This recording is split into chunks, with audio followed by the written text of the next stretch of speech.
Halo, di video kali ini saya akan membahas peristiwa yang menggemparkan pada tahun 2003. Kalian masih ingat gak sih, di awal tahun 2003 terjadi peristiwa yang sangat menggemparkan di Indonesia, yaitu peristiwa kanibalisme. Kanibalisme tersebut dilakukan oleh seorang pria berusia 32 tahun yang bernama Sumanto, asal Purbalingga. Awal mula terungkapnya kejadian tersebut yaitu munculnya kecurigaan warga ketika ada sebuah makam yang masih baru, bahkan tanahnya masih basah. Makam tersebut adalah makam Mbah Rina. Warga mendapati makam tersebut terlihat acak-acakan. Karena rasa penasaran dan curiga, warga pun juga heran kenapa makam yang masih baru sudah terlihat acak-acakan. Maka warga membongkar makam tersebut bersama aparat kepolisian. Dan benar saja, di dalam makam tersebut mayat Mbah Mirah sudah tidak ada. Akhirnya polisi dan warga melakukan investigasi lebih lanjut hingga pada akhirnya mereka terfokus pada sebuah rumah, yaitu rumah Sumanto. Di dalam rumah, polisi dan warga dikagetkan dengan adanya tulang belulang manusia yang berserakan di dalam rumah, dan ada juga sisa daging manusia. Setelah diselidiki lebih lanjut, polisi menemukan gundukan di salah satu sudut rumah Sumanto, dan ketika gundukan tersebut dibongkar, isinya tulang belulang dan tengkorak manusia. Betapa kagetnya polisi dan warga yang sedang melakukan penyelidikan di rumah Sumanto tersebut.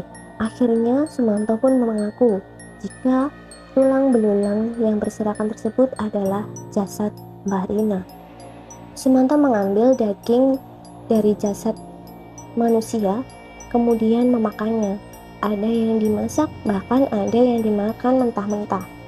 Bahkan lebih parahnya lagi, Sumanto membuat daging tersebut menjadi sate dan dibagikan kepada keluarganya. Keluarganya pun tidak curiga sama sekali karena Sumanto meyakinkannya dengan mengatakan bahwa sate tersebut merupakan sate kambing. Yang lebih mengerikannya lagi, Sumanto mengambil alat vital korbannya dan menggunakannya sebagai jimat. Akhirnya Sumanto mengaku bahwa dia telah memakan setidaknya 3 jenazah.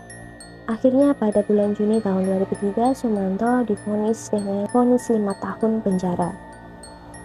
Motif memakan jasad manusia yang dilakukan Sumanto tak lain dan tak bukan saat dia mengaku adalah untuk mempelajari ilmu hitam. Konon Sumanto berguru kepada seorang dukun yang mengatakan bahwa apabila dia berhasil memakan 7 daging manusia, dia akan mendapatkan berbagai macam kekuatan seperti ketenangan batin, bahkan sampai menghidupkan orang mati. Di sisi lain, warga dan keluarga Sumanto mengaku bahwa apa yang menjadi motif Sumanto memakan jasad manusia tersebut bukanlah karena ilmu hitam, melainkan karena faktor ekonomi. Keadaan kehidupan Sumanto yang mengalami kesulitan ekonomi menjadi latar belakang dia memakan daging manusia lantaran tak sanggup membeli daging untuk dimakan. Nah, setelah Sumanto bebas, dia pun akhirnya pulang ke kampung halamannya. Namun menyedihkannya, warga yang tinggal di kampung Sumanto menolak kehadiran dia di kampung tersebut. Pada akhirnya dia memilih untuk tinggal di sebuah pondok pesantren. Dan kondisi Sumanto sekarang sudah jauh lebih baik. Dikabarkan Sumanto pun telah mendalami ilmu agama Islam.